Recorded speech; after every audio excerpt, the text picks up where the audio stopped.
This is Tim Bryce with my column titled, President Obama's True Economic Record. Former President Barack Obama was back on the campaign trail recently, less than 2 years after leaving office. Most former presidents stay out of the fray, but he was called out of mothballs to help elect Democrats in the 2018 midterm elections. As such, he took swipes at President Trump's economic agenda, saying, "When you hear how great the economy is doing right now, let's just remember when this recovery started. Suddenly, Republicans are saying it's a miracle."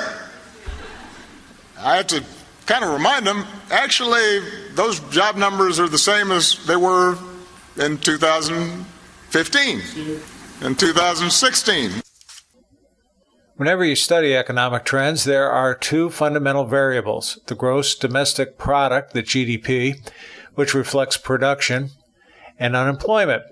For the record, how did President Obama do as compared to President Trump? First, let's look at the gross domestic product. Under President Obama in 2016, his last year in office, it went from 1.5% to 1.8%. Under President Trump, since taking office in January 2017, it went from 1.8% to 4.2%.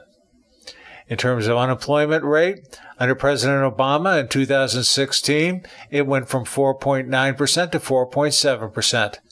Under President Trump, since taking office in January 2017, it went from 4.8% to 3.9%. The economy is not based on the performance of the stock markets, which only reflect confidence in the economy. I have had people ask me, if the economy is so good, why won't my portfolio go up? It never occurs to them they may have invested badly. There are many other variables that could be examined, such as wages, earnings, consumer confidence, inflation, the prime rate, the national debt, and so on. But it is the GDP and unemployment which matter most. President Obama supervised the recovery from the recession in 2009, one of the slowest on record.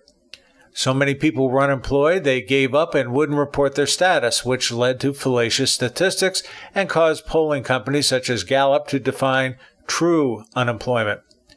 For Mr. Obama to claim responsibility for today's economic boom is simply fantasyland. If anything, it represents a refutation of his policies.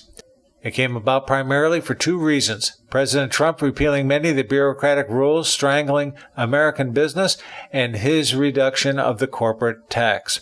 Consequently, companies were invigorated to invest in their businesses, pay their workers more money, hire more employees, and bring back jobs to America. Let us not forget what President Obama said in June 2016 at an Indiana town hall meeting when asked about candidate Trump's promise to kickstart manufacturing jobs in the country. That he's going to bring all these jobs back. Well, how exactly are you going to do that? What are you going to do? There's no answer to it. He just says, well, I'm going to negotiate a better deal. Well, how exactly are you going to negotiate that? What magic wand do you have? And usually the answer is he doesn't have an answer. According to Bloomberg, in March 2018, a rebound in manufacturing has indeed occurred, saying, quote, over the past year, according to today's employment report from the Bureau of Labor Statistics, the sector has added 222,000 jobs, resuming a recovery that had paused in 2015 and 2016 amid strength in the dollar and weakness in the U.S. oil and gas industry, end quote. Making claims to the contrary is simply nonsense. This is another example of how the Democrats are laying down a smokescreen regarding successful Republican economic policies prior to the midterm elections.